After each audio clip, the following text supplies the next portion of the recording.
Hola, Dios te bendiga. Soy el pastor Jaifer Morales, pastor de Casa de Bendición, y quiero darte la bienvenida a nuestro canal de YouTube. Aquí encontrarás palabras de edificación para tu vida, estudios bíblicos, predicaciones, y juntos podemos disfrutar de lo que Dios ha servido en la mesa. Lucas capítulo 2, verso 52. Y dice la palabra en el nombre del Padre, del Hijo y del Espíritu Santo. Y Jesús crecía en sabiduría, quiere decir en conocimiento intelectual y aplicación de ese conocimiento. Y en estatura, quiere decir, ¿verdad? Físicamente ya no era un niño, iba creciendo. Y en gracia para con Dios, un crecimiento espiritual y para con los hombres. Padre, gracias por tu palabra, porque ella es la verdad, ella es suficiente para nosotros. Te pido que en esta hora, Señor amado, tú nos bendigas a través de este mensaje y que podamos, Dios, recibir de ti lo que necesitamos para seguir adelante sin fallar. En el nombre de Jesús, amén. Puede sentarse en esta hora.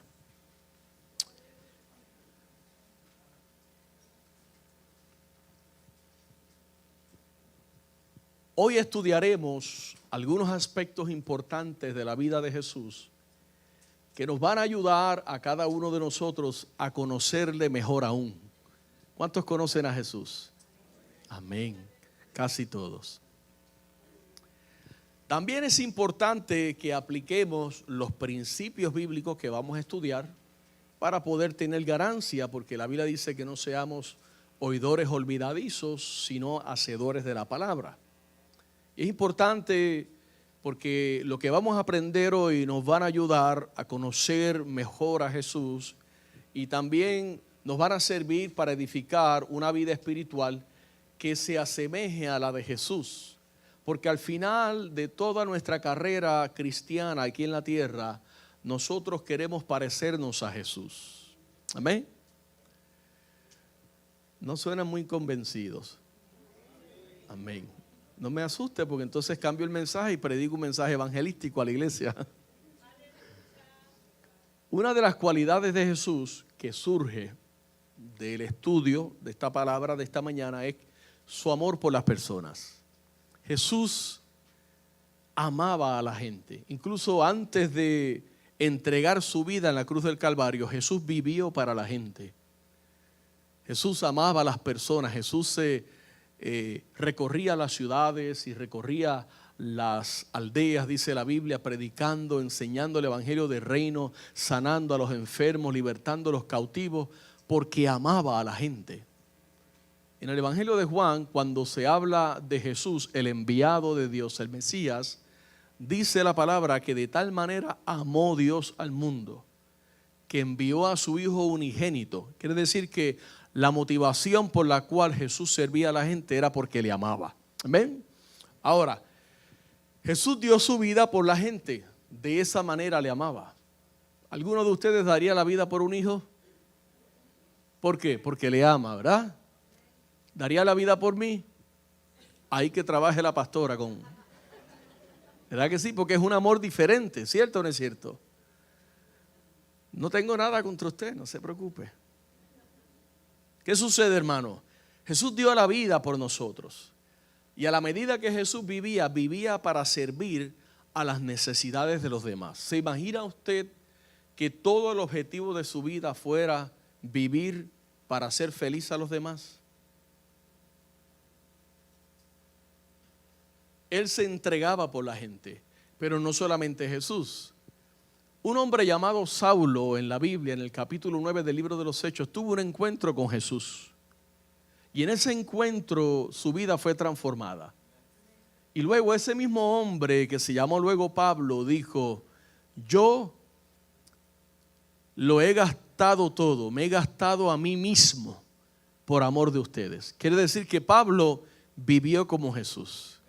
Y ahora nos toca a nosotros vivir como Jesús. Entonces Jesús se entregaba. Mire, yo les he hablado, y si usted ya ha escuchado este testimonio, pues sea paciente conmigo, porque hay personas nuevas que no lo han escuchado. Hubo un hombre en la iglesia que yo me convertí, se llama Willy Guzmán. Willy Guzmán es un hombre único. Yo no he conocido otro como Willie. Y Willie vivía para servir a la gente. En una ocasión mi hermano, que también lo conoce y era camionero igual que Willie, se averió el camión en la carretera una noche de invierno, una madrugada de invierno muy oscuro. Y Willie, a pesar de que conocía muy poco a mi hermano, cuando lo vio en la carretera se detuvo, y cuando vio que no iba a ser sencilla la reparación del camión, le dijo: hagamos lo siguiente, yo me voy a quedar arreglando tu camión y tú te llevas mi camión, haces mi trabajo y recibes mi sueldo. Le estoy hablando esto es un testimonio real. Willie vivía para la gente, Willie vivía para servir en la iglesia. Willie era ujier, él barría, él mapeaba, él limpiaba, él era ujier, él era parte de la junta, él trabajaba con los jóvenes, él trabajaba en misiones. Willie vivía para servir. Era un hombre que reflejaba a Jesús. En su libro titulado El Jesús que nunca conocí, un autor llamado Philip Yancey dice, escribiendo acerca del amor de Jesús por las personas, él dijo lo siguiente, él dijo: Jesús era el hombre para los demás. Siempre se mantuvo libre y dispuesto. Jesús mantuvo tal contacto con los hombres que como resultado ninguna figura pública de su tiempo tuvo una lista de amigos tan diversa como Jesús. Desde gente rica, centuriones romanos, fariseos, recolectores de impuestos, prostitutas, leprosos, viudas, huérfanos y más. Es decir, a la gente le gustaba estar con Jesús. Y dice el autor, donde él estaba había alegría y había esperanza. El día de hoy vamos a hablar acerca de ese Jesús amigo de pecadores y vamos a aprender más acerca de la vida del Señor y vamos a tratar 2 periodos, al menos de 6 que pienso enseñar en las próximas semanas. Periodos importantes en la vida de Jesús que nos ayudan a nosotros a conocer a Jesús. Mire, usted adora a Jesús a la medida que conoce a Jesús. ¿Está de acuerdo conmigo? Si usted conoce a un Jesús que sana, usted adora y le dice: gracias porque tú me sanas. Uno que suple tus necesidades y provee, tú dices: gracias porque tú eres mi Jireh, tú eres mi Jehová Rafa, tú eres Dios mi sanador. Entonces hablaremos de su infancia a su juventud y la Biblia no arroja muchos detalles y hablaremos del periodo del inicio del ministerio de Jesús. Lo primero es su nacimiento. Vaya conmigo al capítulo 2 de Lucas, verso 16. Dice: vinieron pues apresuradamente y hallaron a María y a José y al niño acostado en el pesebre. Sabemos que las circunstancias que rodearon el nacimiento de Jesús fueron circunstancias muy intrigantes. Cuando usted conoce a Jesús y usted conoce que Él es el verbo de vida, Él es el pan de vida, Él es el agua de vida, Él es el dador de la vida, Él es el Rey de los reyes, Él es el Señor de los señores, Él es el Dios todopoderoso, Él es el alfa y Él es la omega. Cuando usted le conoce, es intrigante decir por qué Jesús vino a nacer de la forma que nació. Dice: hallaron a María y a José y al niño acostado en el pesebre. Ahora, siendo Jesús Dios encarnado, ¿por qué tenía que venir a nacer en un establo de animales, oloroso a estiércol, y de una forma tan pobre y tan humillante? ¿Por qué el Rey de los reyes, el dueño de tu vida y mi vida, el creador del cielo, la tierra, lo visible, lo invisible, lo que está en el mar y debajo del mar, por qué tenía que venir de esa forma si Él venía a salvar a los pecadores? ¿Qué nos enseña esto? Bueno, esto nos enseña que es muy importante para el Padre, es muy importante para Dios que su Hijo se identificara con todos los seres humanos. Fíjese, hoy día tenemos iglesias de blancos, iglesias de negros, iglesias de coreanos, iglesias de hispanos, iglesias de lo que sea. Pero Jesús vino a todos. Y Él tenía que hallar una forma en la cual pudiera identificarse con todos. ¿Sabe cuál es el común denominador en la vida de la humanidad? La pobreza. Todos en algún momento hemos vivido en pobreza, excepto aquellos que nacen en cuna de oro. Pero todos podemos identificarnos de alguna manera. Y claro, sobre todo los que viven en cuna de oro y no tienen a Cristo, tienen una pobreza espiritual. Y Jesús vino a nacer en un pesebre, hermano.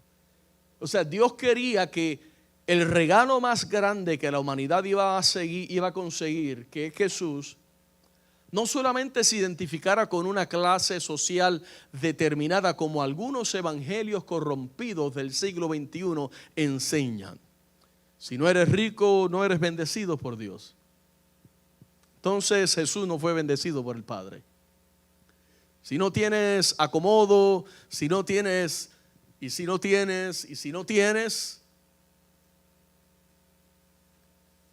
Pero el Padre estaba deseoso de que no conocieran a un Jesús por ser rico, ni por ser inclusive libertador de Roma, ni por ser. Él quería que conocieran a un Jesús que vino a humillarse a lo más bajo, a lo más profundo, a buscar una cosecha de vidas, no solamente de un grupo, de un estrato social o de una. No, Él quería identificarse con todos. Jesús era humilde, Jesús era sencillo, hermanos. Todos debemos aprender de ser más como Jesús. Él mismo dijo de sí: aprendan de mí, que soy manso y soy humilde de corazón. Quiere decir, no era apariencia solamente. Yo soy manso y humilde de corazón. Porque la humildad es una virtud de Dios. No estamos hablando de carencia económica. Estamos hablando de una humildad como una virtud que nace de Dios, del Espíritu de Dios en la vida de la gente. Una mansedumbre que se reflejaba en todo lo que hacía, como debe de reflejarse en todo lo que nosotros hagamos para Dios y para servir a los demás. Por ejemplo, si yo voy a hacer un servicio en la congregación, pero lo voy a hacer para ser visto por la gente, eso no es ser manso y humilde. ¿Me hago entender? Y si el día que en lugar de que me ocupen a mí para hacer ese servicio, ocupen a otro, y yo no me alegre porque el otro también puede participar en servir al Señor, eso no es ser manso y humilde. Cuando tú y yo servimos con mansedumbre, con humildad, eso marca la vida de los que nos rodean, eso marca la diferencia. ¿O usted prefiere estar con una persona humilde o una persona altanera, altiva? Con una persona humilde, ¿verdad que sí? De ninguna forma está bien que nos jactemos en lo que nosotros podamos hacer en el reino de Dios. Si Dios te llamó a hacer cualquier cosa y lo haces bien y los hermanos te halagan y te dicen qué tremendo trabajo, de ninguna manera debemos nosotros sentirnos orgullosos de lo que hacemos. Debemos recordar que el dueño de nuestras vidas vino pobre a nacer en un pesebre, siendo, o sea, Jesús no es como nosotros, Él es Dios. No podemos ni compararnos. Así que cuando hablamos de ser y de conocer más a Jesús, hablamos de conocerle para ser más como Él, ser humildes, ser mansos. Otro aspecto de la vida es cuando Jesús lo llevan al templo para ser dedicado. Ok, lo que se buscaba con eso era consagrar a Jesús para el servicio, para la misión que tenía aquí en la tierra, para agradar a Jehová. Pero si Él es Dios, Él es Dios encarnado. Ahí mismo en el capítulo 2 de Lucas, verso 22 dice: cuando se cumplieron los días de la purificación de ellos, conforme a la ley de Moisés, le trajeron a Jerusalén para presentarle al Señor. Es decir, Jesús cumplió con todas las costumbres y con todas las demandas de un judío de su época. O como diríamos, un judío de a pie. Una persona normal. Una persona que no, sabiendo que Él es Dios, sabiendo que había sido enviado para salvar a la humanidad, Él se desplegaba, Él se presentaba como una persona que no quería ser reconocido. De hecho, la Biblia dice que en muchas ocasiones le decía a la gente: no digas quién soy. O le decía, o se escondía entre la gente y salía.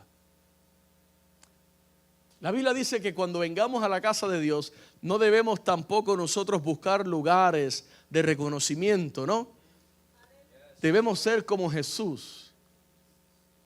Que nos reconozcan o no, nosotros estamos aquí para adorar al Rey.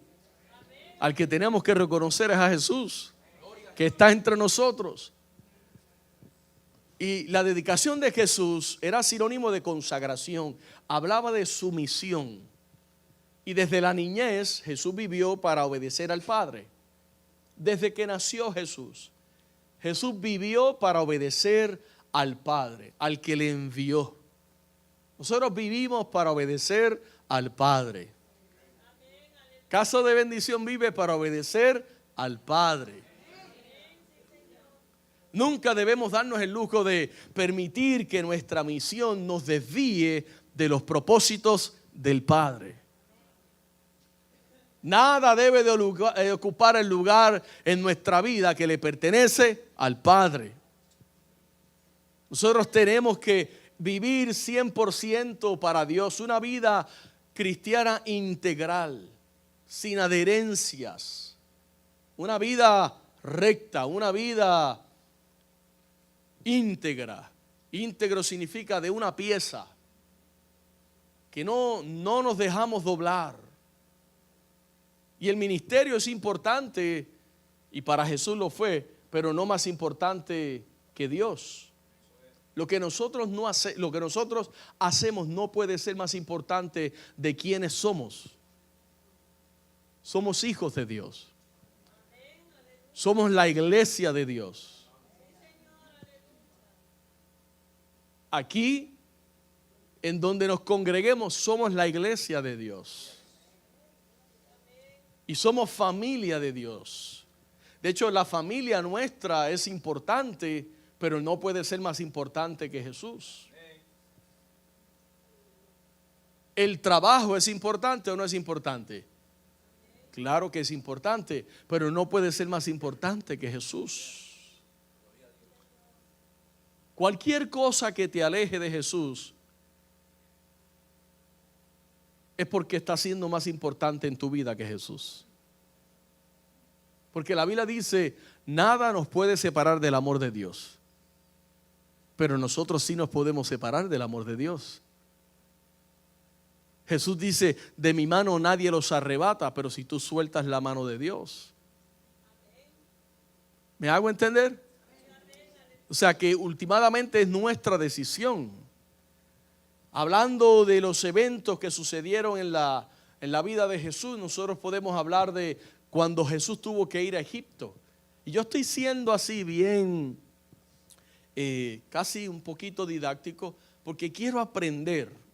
El Espíritu Santo me ha intrigado a volver a conocer todos los aspectos de la vida de Jesús y cómo podemos aplicarlos a nuestras vidas.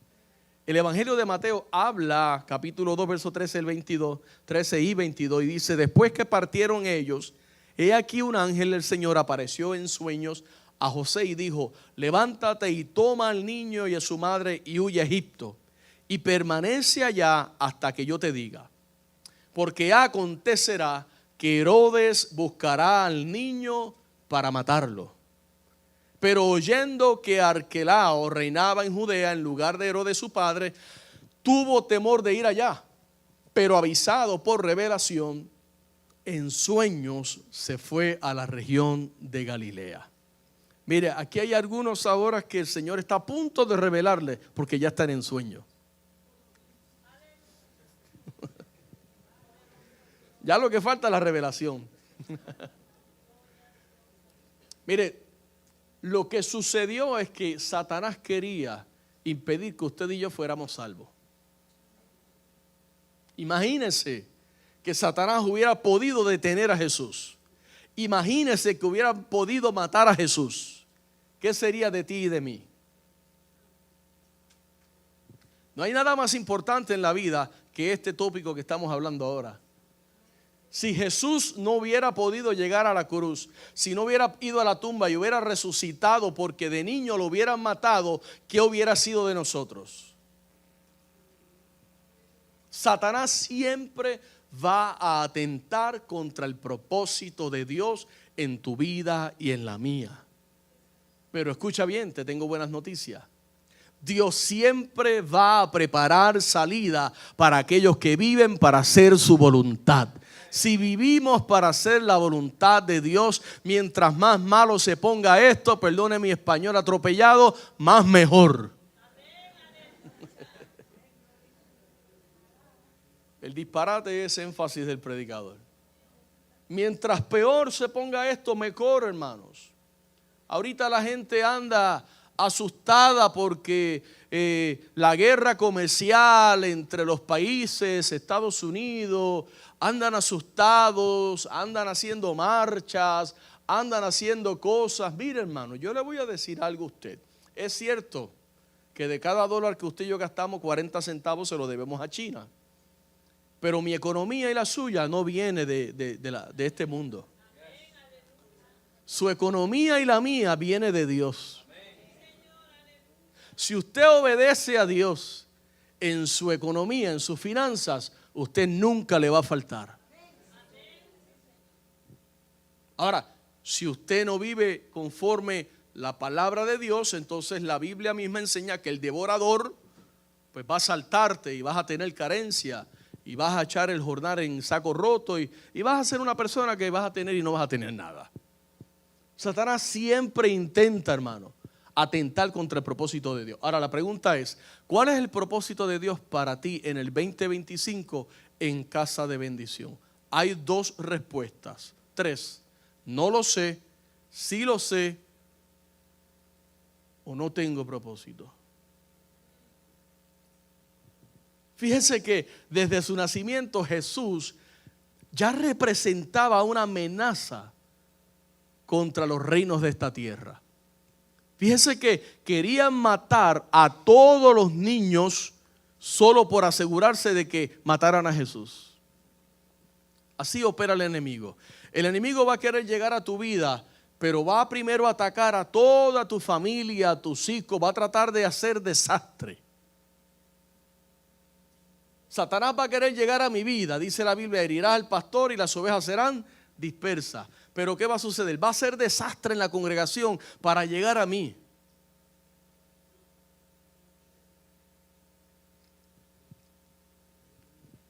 Porque tú y yo representamos una amenaza para el reino espiritual.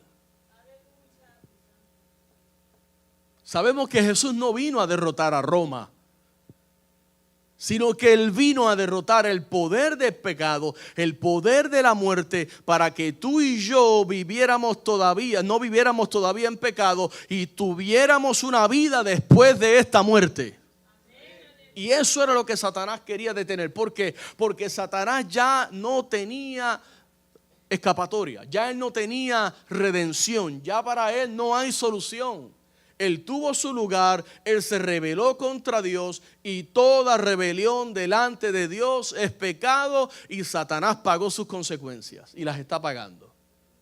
Y anda por ahí queriendo destruir el mundo y la economía mundial y hacer todo para que los cristianos vivan asustados y en temor que la bolsa de valores, qué sé yo, hermano, mire, erguíos porque vuestra redención se acerca. Prepare su corazón para la venida del Señor.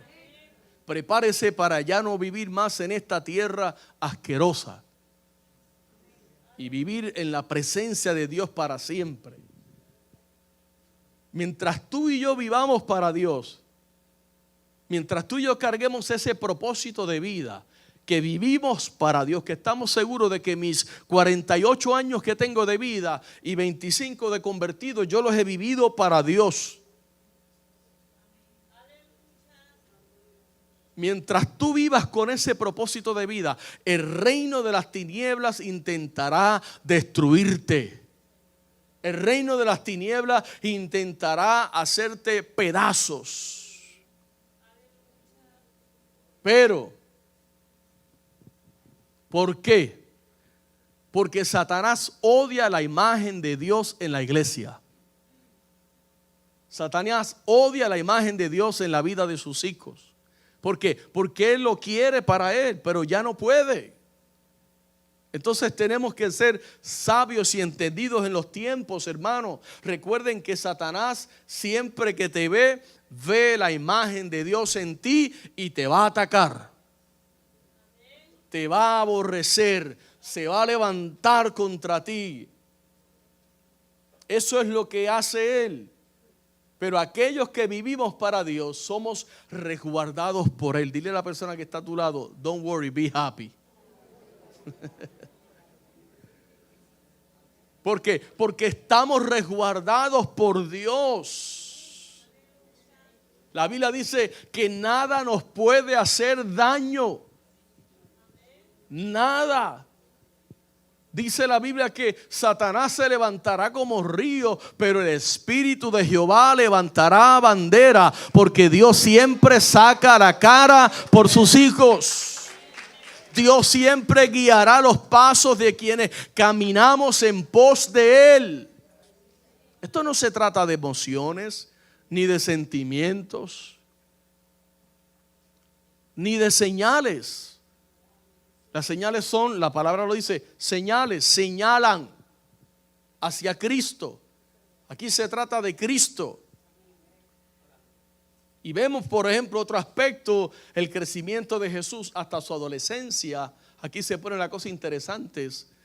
Capítulo 2 de Lucas, verso 40, vaya conmigo, dice, y el niño crecía y se fortalecía, y se llenaba de sabiduría, y la gracia de Dios era sobre él. La gracia de Dios está sobre esta iglesia. La gracia de Dios está sobre tu vida. La gracia de Dios está sobre tu familia.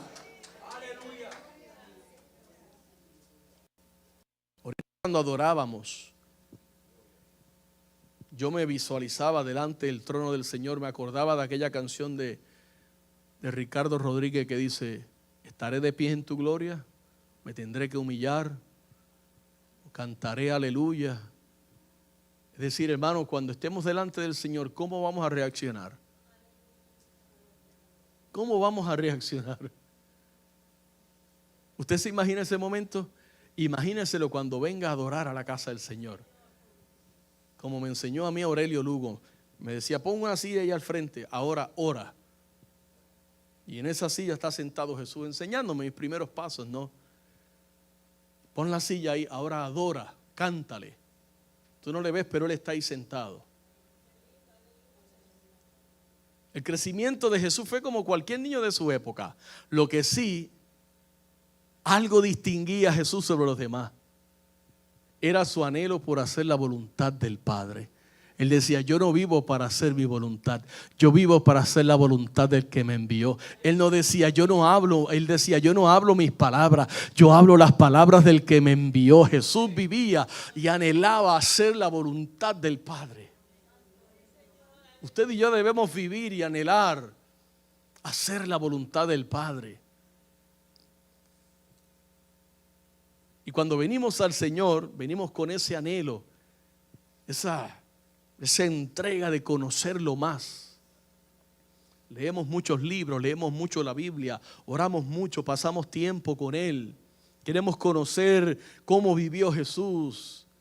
Pero con el paso del tiempo notamos que esos sentimientos van desapareciendo y se van ahogando por el afán y por la ansiedad y las pruebas de la vida cristiana. Yo no sé a cuántos de ustedes el agua le ha llegado hasta el cuello muchas veces y uno dice, ya no doy más. ¿Verdad que sí? Ya no doy más. Pero como creyente necesitamos crecer cada día más y más y más para parecernos a ¿quién? A Jesús. Jesús no le hacía el mal a nadie. Jesús no hablaba mal de nadie. Jesús no hacía campañas contra nadie. Él es Dios, Él es perfecto. Seamos como Jesús. Fortalezcámonos en el poder del Señor.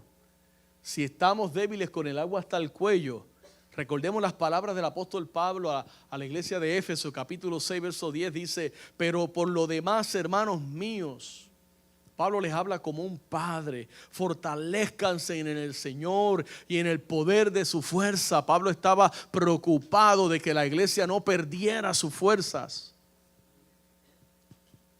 Y es importante que nosotros nos fortalezcamos en el Señor. Jesús se llenaba de sabiduría a la medida que Él crecía amando al Padre. Lo voy a decir como lo diría Gigi Ávila. Inteligentes son los que tienen a Cristo. Los que no tienen a Cristo, él decía otra cosa que usted se vio, el antónimo, ¿no? Pero inteligentes son los que tienen a Cristo. No hay decisión más sabia en la vida que usted decidir por Cristo. Amar a Cristo, vivir para Cristo, servir a Cristo, estar en Cristo, andar con Cristo, vivir como Él vive. ¿Y cómo crecemos nosotros en sabiduría? A la medida que tú y yo vivimos dependiendo del Padre, quien nos da la sabiduría. Es Dios quien da la sabiduría. Pero cuando la Biblia dice, Santiago capítulo 1, verso 5, está alguno entre nosotros falto de sabiduría, pídala a Dios. Ese pídala a Dios implica, váyase en oración. Busque tener comunión con Jesús. Saca tiempo para estar con Jesús. Y Él te la va a dar abundantemente y sin reproche. Dice, le será dada, afirmando, es seguro, no es a lo mejor, no es quizás, es que si tú le pides sabiduría a Jesús para hacer tus negocios, para tomar tus decisiones matrimoniales, para tomar tus decisiones en la vida, Jesús te va a dar sabiduría y tú vas a ser como aquellos hombres príncipes de Israel entre Nabucodonosor y su reino. Vas a ser exaltado, vas a ser siempre visto como una persona de respeto, como una persona que tiene carácter. ¿Por qué? Porque eres sabio a la manera de hablar, a la forma de decidir. Eres sabio cuando tomas decisiones, que es importante, hermanos. Tomar decisiones en las cuales Jesús esté de tu lado.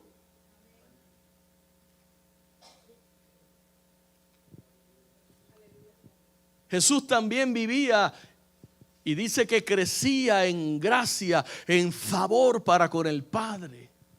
Imagínense todo lo que Jesús tuvo que atravesar en esta tierra y que no contara con el favor, con el respaldo del Padre, con la gracia del Padre.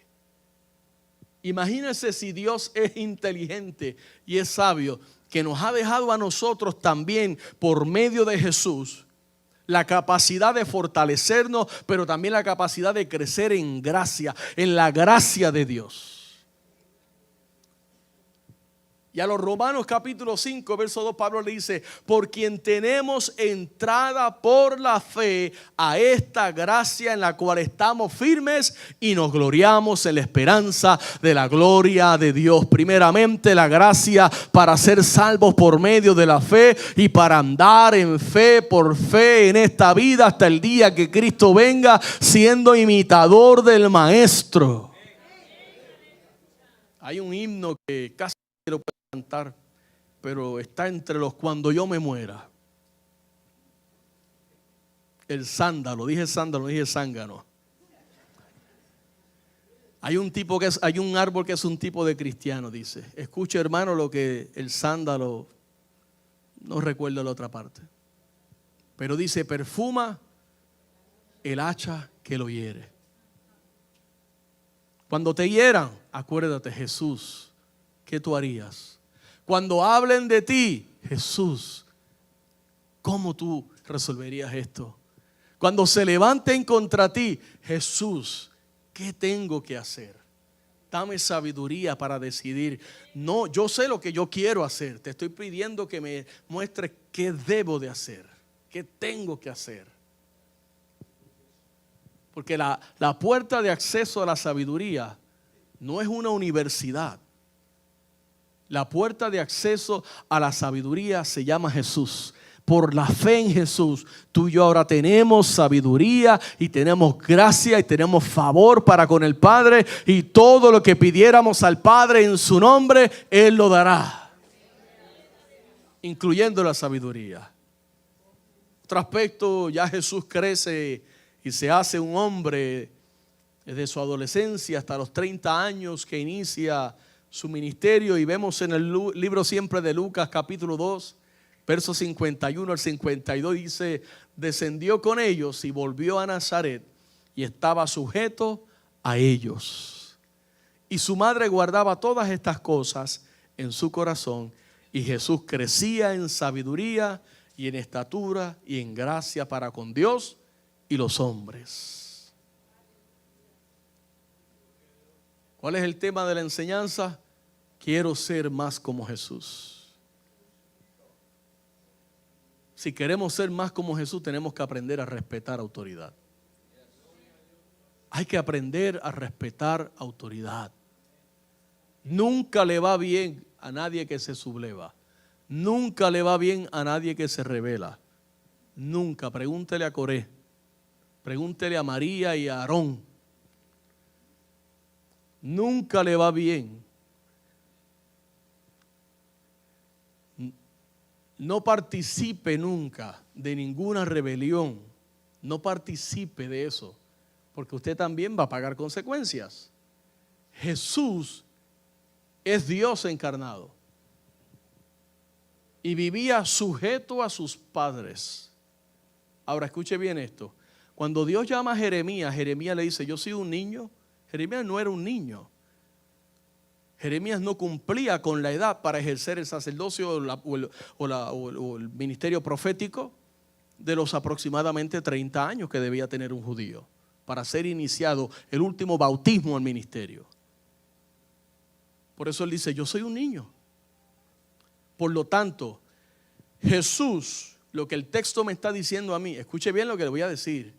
Jesús, hasta iniciar su ministerio, vivía sujeto a sus padres.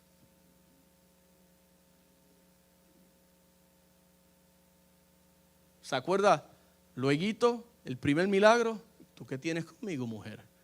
Las cosas cambiaron. Ya Jesús cortó el cordón umbilical y ahora estaba en sumisión para el Padre. Pero Jesús respetó autoridad. Jesús respetó autoridad. Y una de las tantas cosas que podemos aprender de Él es a respetar a aquellos que están en autoridad sobre nosotros. Dije que nunca le va bien a uno que se rebela, siempre le va bien a uno que se sujeta. Eso es un principio del reino de Dios. Siempre le va bien a uno que se sujeta. La obediencia, hermano, la sujeción te abren camino en tu servicio al Señor. Yo le puedo dar fe de personas que tienen un llamado de Dios a hacer el ministerio y nunca lo ejercen, porque andan brincando de ministerio en ministerio y rebelándose, y cuando las cosas no se hacen como ellos quieren, se van a otro lado, y son doctores en teología y todo eso, pero todavía no tienen ni siquiera un pastorado. ¿Por qué? Porque tú tienes que vivir sujeto a autoridad, hermanos. Imagínense que usted salga ahora de aquí lleno, después de un mensaje, quiero ser más como Jesús, y lo para el policía, y usted le diga, no, yo me sujeto a Dios nada más. O sea, ¿en qué cabeza cabe eso, no? La obediencia, la sujeción te abre en camino. Y esto es todos. De hecho, a los Efesios capítulo 5, verso 21, Pablo les dice: sométanse unos a otros en el temor de Dios. Así que hoy yo aprendí a través de este texto que todos debemos estar sujetos unos a otros. Y todos a la vez debemos estar sujetos a Cristo. Si amamos a Dios y tememos su santo nombre, porque esto es algo que ha desaparecido de los círculos cristianos hoy día, el temor reverente a Dios. El temor reverente es el freno que te hace a ti actuar y tomar decisiones alocadamente. Usted sabe las veces en 25 años que yo he oído a gente decir: Dios me dijo esto y voy a decidir esto, y luego pasa el tiempo y ¿dónde están? Bueno, ni sirven al Señor. Entonces, cuando alguien te dice a ti: Dios me dijo, uno tiene que decir: bueno, ya ahí no se habla más. Ahí habló el que tenía que hablar, Dios. Así que ya cuando se viene cuando se introduce así, ya no hay nada que hablar.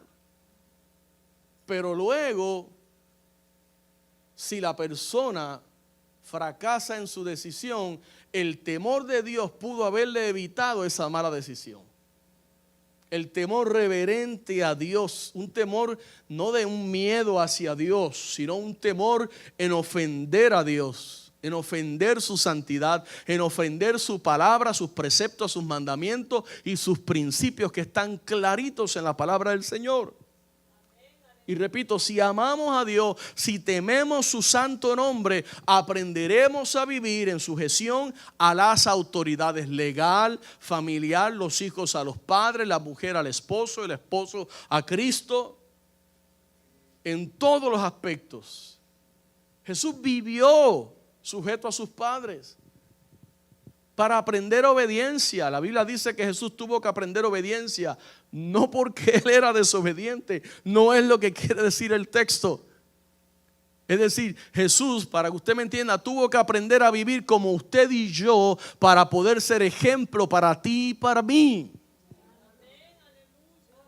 Por eso luego Él pudo compadecerse de nosotros porque Él conoció en todo el sentido de la palabra la definición de ser un ser humano tentado a tomar decisiones, a actuar alocadamente en todos los aspectos. Dios encarnado, Jesús, nos dio ejemplo de lo importante que es seguir instrucciones. Nosotros damos clase de discipulado y es una puerta de entrada que hemos determinado para toda persona que quiera ser miembro de nuestra congregación. Después de tantos años, uno como pastor se va definiendo y va buscando la manera de crear una membresía íntegra dentro del cuerpo de Cristo. Así que decidimos que toda persona que desee participar de la membresía de esta casa debe de ir a discipulado. Entre las personas que están tomando discipulados hay un ministro, hay una maestra de Biblia, hay una persona que ha enseñado lo que yo estoy enseñando los martes. Entonces yo les digo, no se trata de aprender lo que ya sabemos, aunque siempre se aprende algo nuevo. Lo que se está aprendiendo es el carácter, trabajar en sujeción. Si la iglesia dice que esa es la puerta de entrada, pues yo voy a entrar por ahí porque yo vine a esta iglesia a ser parte del cuerpo de Cristo, no a mutilar el cuerpo de Cristo, ¿entiende, hermano? Porque queremos avanzar en la vida cristiana. Yo, mire, con todo respeto, la Biblia dice que en la multitud de consejeros hay sabiduría y está la victoria. Yo tengo una junta, tengo pastores que me ayudan y me asisten y demás. Todos, yo lo hacía con la mejor intención. Me quieren aconsejar a cómo dirigir la iglesia y qué hacer. No hay pecado en ello, pero yo no puedo hacerle caso a ellos. Tengo que hacerle caso a lo que dice el Señor. Porque si el Señor me pone a mí aquí para dirigir la iglesia y yo me voy a hacer lo que dicen otras personas, entonces el Señor dice, pues te saco y pongo a otro que se sujete y se someta. ¿Ve la presión que yo tengo? De sujetarme y someterme ¿a quién? A Dios. No significa que yo no aprecie, no significa que no valore, no significa que inclusive no implemente algunos de los consejos que me puedan dar, pero el que va a dirigir la iglesia se llama el Espíritu Santo, y el Espíritu Santo no necesita ayuda. ¿Me hago entender? Ya. Bueno. El pastor dijo que es un autoritario.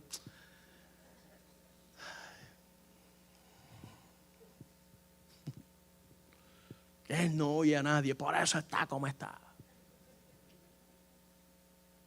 Bueno, sabemos que la Biblia no nos dice mucho acerca de la vida de Jesús, desde que se niño, 12 años, y luego de los 12 a los 30 tampoco, no habla mucho. La pregunta que surge aquí, ¿qué hizo Jesús en este tiempo?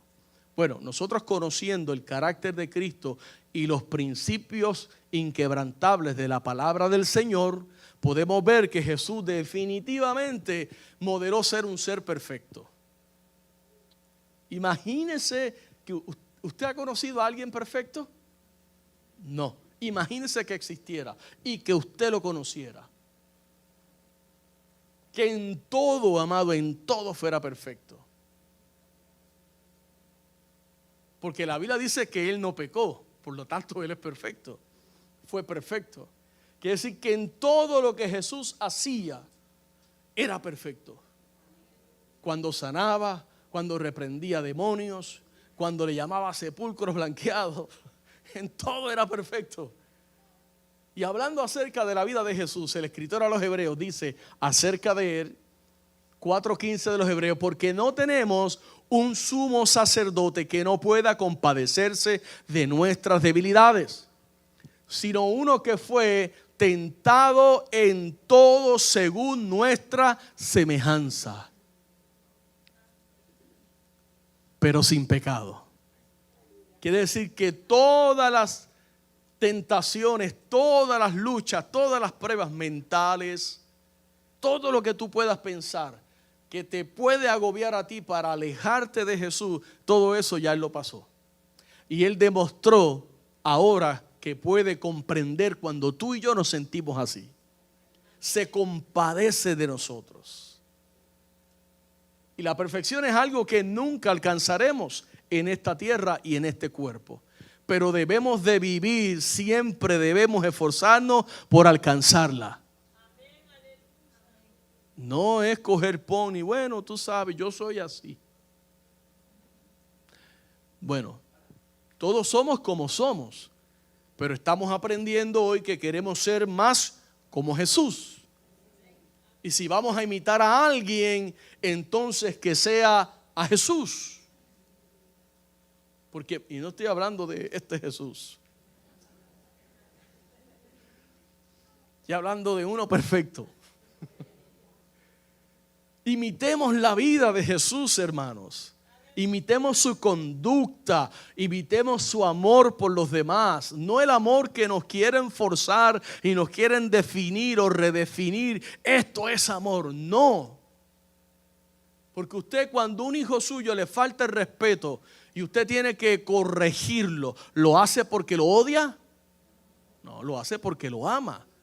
Porque si no lo amara, lo dejara, carne para los presos.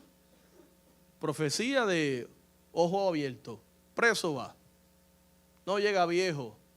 Entonces podemos entender que durante ese periodo de crecimiento de Jesús, ese desarrollo de Jesús, Él se preparó para su misión como Salvador de la humanidad. Es decir, mientras Jesús crecía e iba creciendo en gracia para con el Padre, eso implica que Él iba formándose para ser el enviado del Padre, que no era un niñito de un pesebre, que no era el hijo de un carpintero, no el hijo de María, era el Salvador del mundo.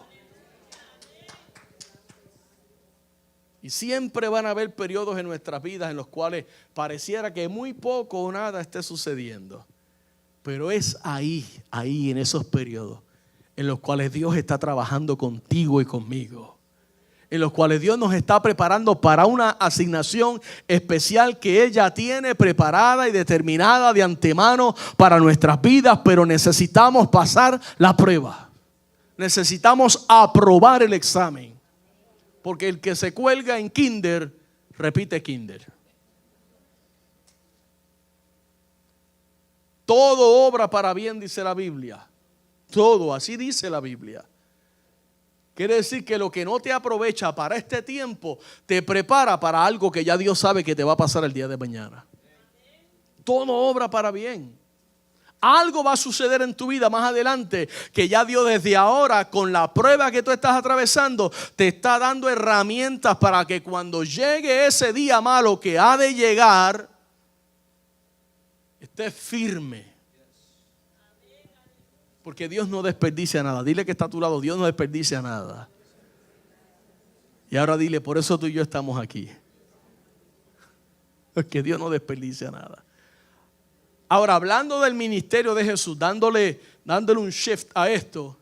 Antes del ministerio de Jesús, su primo Juan el Bautista, 6 meses mayor que él, es un enviado del Padre para preparar el camino del Señor. Y dice el libro de Juan capítulo 1, verso 19 al 27, este es el testimonio de Juan. Cuando los judíos enviaron de Jerusalén sacerdotes y levitas para que le preguntasen, ¿tú quién eres?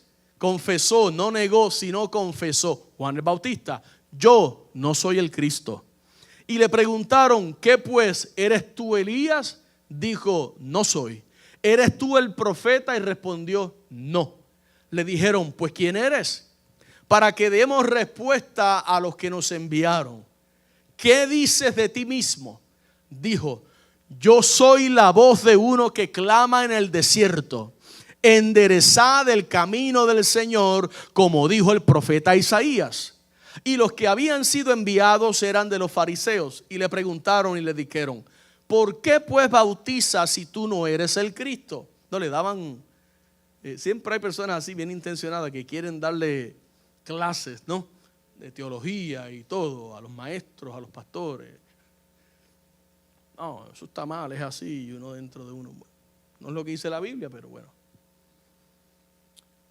Le dice Juan, yo bautizo con agua, mas en medio de ustedes está uno a quien ustedes no conocen.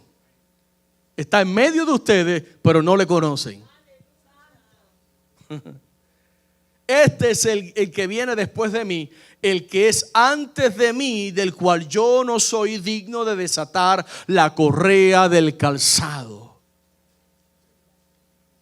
Jesús no vino antes que Juan. Juan era mayor que Jesús. Jesús se encarnó después que Juan, pero él es el verbo eterno de Dios. Juan capítulo 1, él mismo, ahí el evangelio declara y dice, en el principio era el verbo y el verbo era con Dios y el verbo era Dios. Entonces Juan declaró ser aquel que prepararía el camino. Cuando se prepara un camino, se prepara ¿para qué? Para que transiten por ese camino. Ahora, Juan preparaba un camino para que llegara el camino y pudiera llevar a los demás, a nosotros los que creemos en Cristo, por el camino de la vida eterna. ¿Qué significaban las palabras de Juan? Que así como el labrador prepara la tierra para sembrar y cosechar, Juan prepararía al pueblo de Israel a través de la palabra para anunciarles la venida del Mesías esperado. El mensaje de Juan era sencillo, amado. Dios vino y visitó al mundo personalmente. Cuando usted lee, amado, mire, Iglesia de Jesucristo, con todo el amor, les digo, Juan ya no está con nosotros. Y Jesús ya vino al mundo. Nosotros no le esperamos en su primera venida para salvarnos. Ya Él vino al mundo a salvarnos. Jesús ya ascendió al cielo y está sentado a la diestra del Padre.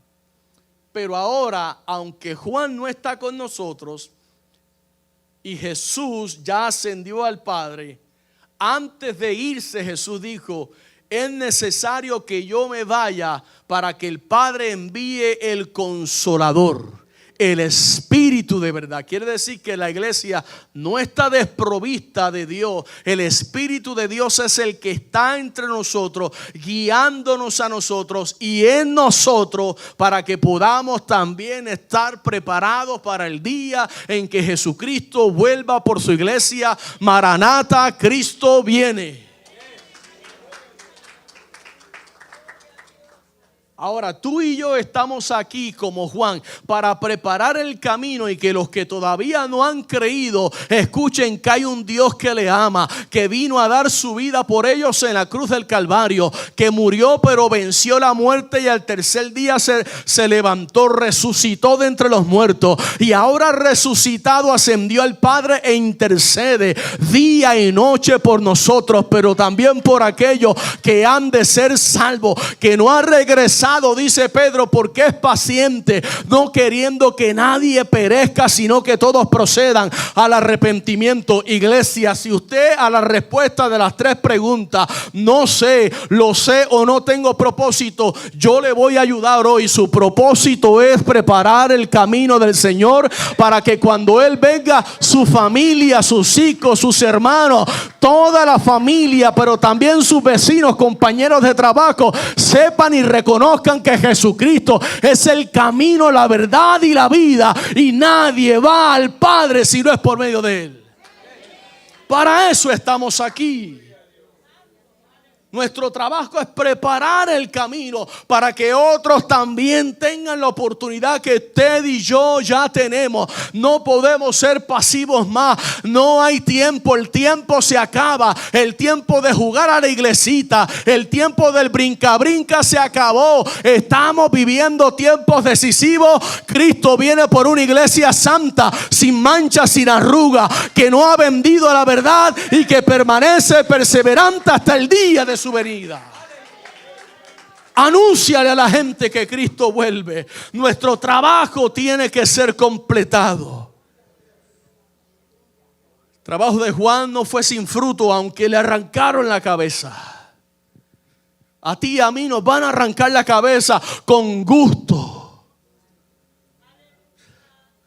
Pero su mensaje no fue infructuoso. Dio resultados, hermano. Hubo fruto de su trabajo como lo habrá del suyo y del mío. Unos creyeron, otros se arrepintieron y otros siguieron a Jesús. Usted y yo no tenemos control de esas cosas. Les voy a decir algo, hermanos. No siempre hacer la voluntad de Dios será una experiencia que no nos va a traer problemas ni enemigos. Al contrario, si fuese así, Jesús no hubiera tenido problemas ni enemigos. Pero si tú insistes en hacer su voluntad y no te dejas intimidar por nada,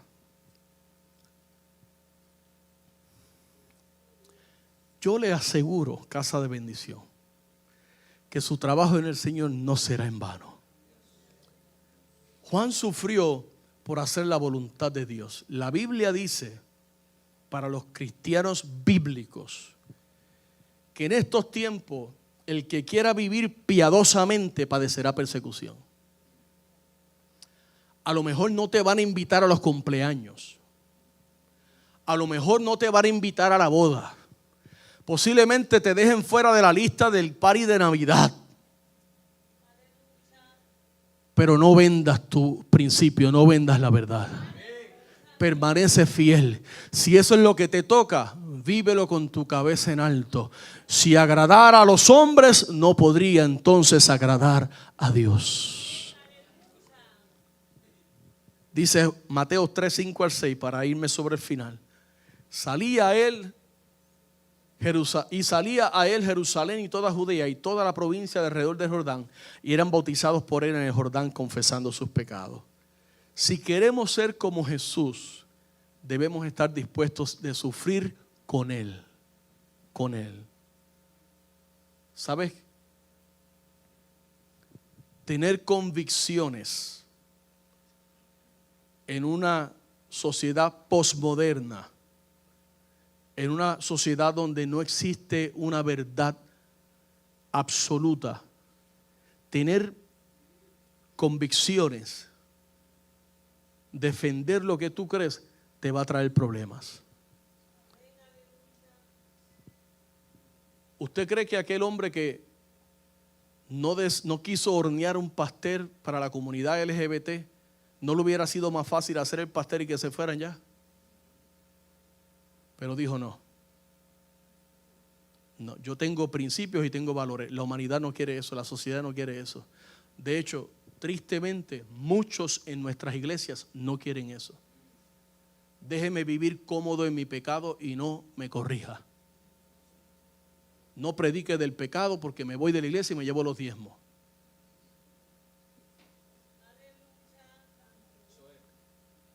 Muchos problemas pudieran ser solucionados o evitados si simplemente nosotros dijéramos, bueno, pues que sea lo que Dios quiere. No, Dios no nos llama a nosotros a eso. Y aunque a veces parezca que no, la gente está escuchando el mensaje. Tarde o que temprano lo van a recibir.